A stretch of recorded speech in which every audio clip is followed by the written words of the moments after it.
Assalamualaikum warahmatullahi wabarakatuh. Perkenalkan, nama saya Reva Aulia Zainadisti dengan NIM 40122111112 dari kelas maritim kelas D. Di sini saya akan menjelaskan tentang dalam kondisi di Bangka Belitung, apakah memungkinkan untuk membentuk MPA disesuaikan dengan hukum nasional kita. Baiklah, sebelumnya di sini saya akan menjelaskan materi yang akan saya bicarakan. Bangka Belitung dengan garis pantainya yang panjang dan beragam ekosistem laut merupakan permata tersembunyi. Pulau-pulau kecil, terumbu karang yang berwarna-warni, hutan mangrove yang tebal, dan padang lamun yang luas menjadi rumah bagi kekayaan biota laut. Mulai dari ikan-ikan yang menawan, kerang-kerangan yang lezat, hingga penyu-penyu yang agung. Namun, seperti banyak wilayah pesisir lainnya, Bangka Belitung menghadapi ancaman serius yang mengancam keindahan dan kelestarian lautnya. Aktivitas pertambangan timah yang terus berlangsung, penangkapan ikan berlebihan, dan pencemaran laut yang berasal dari berbagai sumber menjadi petaka bagi ekosistem yang rapuh. Di sini MPH hadir sebagai solusi yang menjanjikan. Pembentukan MPA di Bangka Belitung sendiri memiliki potensi besar untuk yang pertama, menjadi benteng pertahanan bagi ekosistem laut yang dimana MPA sendiri dapat melindungi habitat laut yang penting seperti terumbu karang, padang lamun, dan hutan mangrove, serta spesies laut yang terancam punah seperti penyu dan ikan parimanta. Lalu yang kedua, memulihkan kekayaan perikanan. Dengan mengurangi tekanan penangkapan ikan yang berlebihan, MPA sendiri dapat membantu memulihkan populasi ikan dan meningkatkan hasil tangkapan bagi nelayan lokal.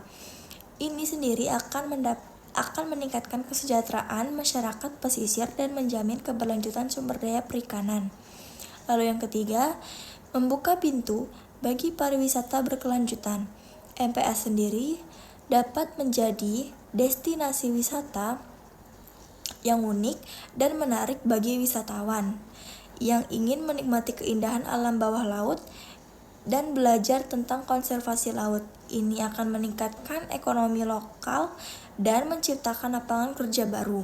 Lalu yang terakhir, menjadi laboratorium alam, yang dimana MPA dapat menjadi tempat untuk penelitian dan pendidikan yang ideal untuk memahami ekosistem laut, mempelajari interaksi antar spesies, dan mengembangkan strategi konservasi yang efektif.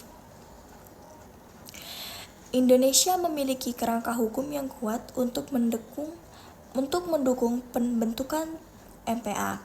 Beberapa peraturan perundang-undangan yang relevan antara lain ada 3. Yang pertama, Undang-Undang Nomor 32 Tahun 2009 tentang perlindungan dan pengelolaan lingkungan hidup. Undang-undang ini memberikan dasar hukum yang kuat untuk perlindungan ekosistem laut termasuk MPA sendiri. Lalu yang kedua, ada Undang-Undang Nomor 45 Tahun 2009 tentang perikanan, yang dimana undang-undang ini mengatur tentang pengelolaan sumber daya perikanan dan memberikan landasan hukum untuk pembentukan kawasan konservasi termasuk MPA.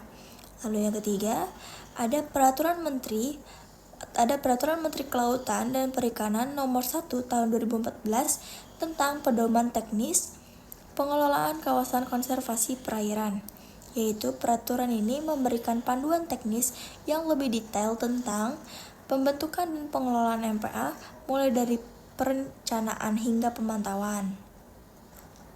Meskipun kerangka hukum nasional mendukung pembentukan MPA, ada sejumlah tantangan yang perlu diatasi di Bangka Belitung sendiri.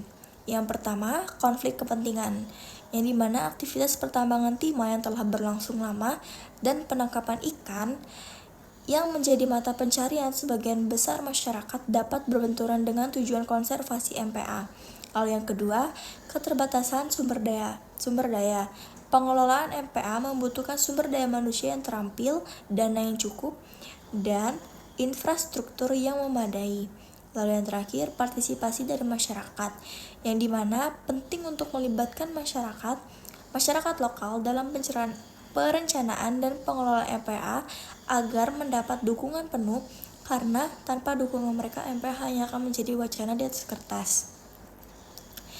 Pembentukan MPA yang sukses membutuhkan partisipasi aktif dari masyarakat lokal, yang dimana masyarakat lokal harus dilibatkan dalam beberapa hal, yaitu yang pertama, identifikasi lokasi MPA, di mana masyarakat lokal memiliki pengetahuan tentang laut dan wilayah pesisir dapat membantu mengidentifikasi lokasi yang paling penting untuk dilindungi. Yang kedua, perencanaan dan pengelolaan MPA, di mana masyarakat lokal harus dilibatkan dalam menentukan aturan dan kebijakan yang akan diterapkan di MPA, seperti zona penangkapan ikan, kegiatan wisata, dan pemanfaatan sumber daya lainnya. Lalu yang terakhir, pemantauan dan evaluasi MPA, yang dimana masyarakat lokal dapat berperan aktif dalam memantau efektivitas MPA, melaporkan pelanggaran, dan memberikan masukan untuk perbaikan pengelolaan MPA. Lalu seperti video yang telah diberikan oleh Bapak sendiri, di sini menyoroti betapa pentingnya MPA dalam menjaga kelestarian ekosistem laut, menunjukkan contoh-contoh MPA yang berhasil di Indonesia, dan memberikan inspirasi bagi masyarakat untuk terlibat dalam upaya konservasi laut. Dari video tersebut, kita dapat menjadi sumber inspirasi dan informasi bagi masyarakat Bangka Belitung untuk lebih memahami manfaat MPA sendiri, bagaimana mereka dapat terlibat dalam pembentukan dan pengelolaan, dan bagaimana MPA sendiri dapat memberikan kontribusi nyata bagi kehidupan mereka. Pembentukan MPA di Bangka Belitung membutuhkan komitmen kuat dari berbagai pihak, termasuk pemerintah, masyarakat, sektor swasta, dan sektor swasta. Dengan dukungan hukum nasional yang kuat, partisipasi masyarakat yang aktif, dan komitmen yang tulus untuk menjaga kelestarian laut, pembentukan MPA di Bangka Belitung dapat menjadi tonggak sejarah dalam upaya konservasi laut di Indonesia. MPA di Bangka Belitung tidak hanya akan melindungi ekosistem laut yang kaya, tetapi juga akan meningkatkan kesejahteraan masyarakat pesisir dan membuka peluang baru bagi pembangunan keberlanjutan.